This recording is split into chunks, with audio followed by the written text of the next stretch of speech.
हमें normally public speaking में या फिर मीटिंग्स में या प्रेजेंटेशन में डर क्यों लगता है? इसके पीछे एक रीज़न है और वो रीज़न है फ़ियर ऑफ अननोन कि आगे क्या होगा उसका डर। For example you went for a public speaking और प्रेजेंटेशन और आपने जैसे सोचा था वैसे हुआ नहीं। आपने सोचा था कि जब आप ये जोक करेंगे या फिर इस तरह से ओपनिंग करेंगे then people will connect with you, but नहीं हुए। आपने जैसा एटमॉस्फेयर बनाने का कोशिश करने का सोचा था वैसा नहीं हुआ। तो उस केस में होगा क्या कि आप मेंटली प्रेशराइज्ड होने लगेंगे और जैसे ही आप मेंटली प्रेशराइज्ड होने लगेंगे, हो सकता है कि आप ब्लैंक आउट हो सकता है कि जो राइट वर्ड्स हैं वो आपको ना मिले। तो इसके लिए आपको करना क्या होगा, you have to break your fear of unknown to no.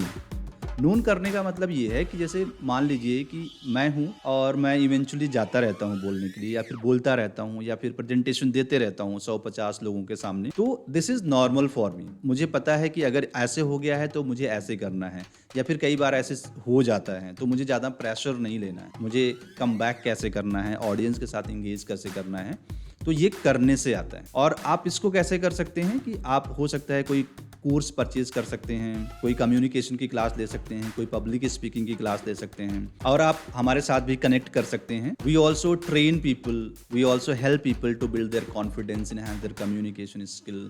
Public speaking के जो इश्यूज होते हैं हम लोग सॉल्व करते हैं, तो you can join with us. और जब तक आप अपने ऊपर काम नहीं करेंगे, जब तक आपको ये नहीं पता होगा कि ऐसे ही होता है या ऐसे सिचुएशन में हमें इस तरह से रिएक्ट करना है, ये जो आपका फियर ऑफ अननोन है ये आपके साथ हमेशा रहेगा।